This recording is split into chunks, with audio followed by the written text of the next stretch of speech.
Мистер Цеков. Сега ще броим. Или от 7 или от 8 път ще запали.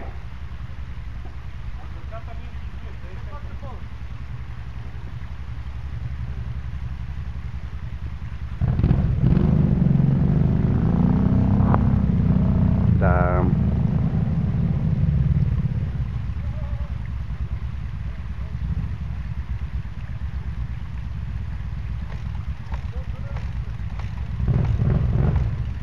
Ей, забравих да броим. Айде, 3, 4, 5, 6, 7, 8, 9. Ко направи това? Ей, търва го, браче. Некой си забрал латавето. Падна, падна.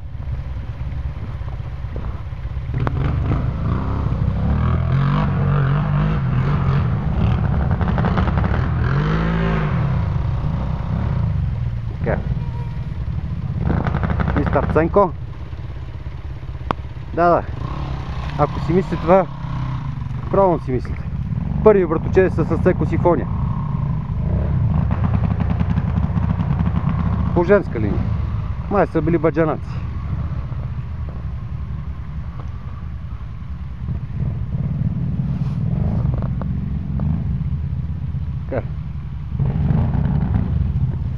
Цеко днеска решил да умори колелото.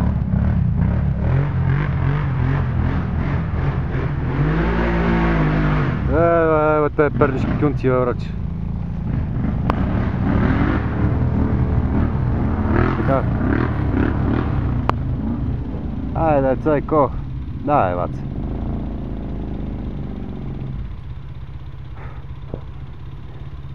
По принцип човека е музикант. Не знам какво му става. Тук 2 пъти, 3 пъти вече се опитва да прави някакъв суплес на мотора. Предполагам, ще успее. Сега, да беше борец, да му се карам. Оти не мога от първия път, но човек си е музикант. Ако беше с акордеон, ионика, нещо да прави, да такова, такива по-културни приеми. Ето, спуща се. Обаче почти успе да качи мотора. Почти успе. Нещо.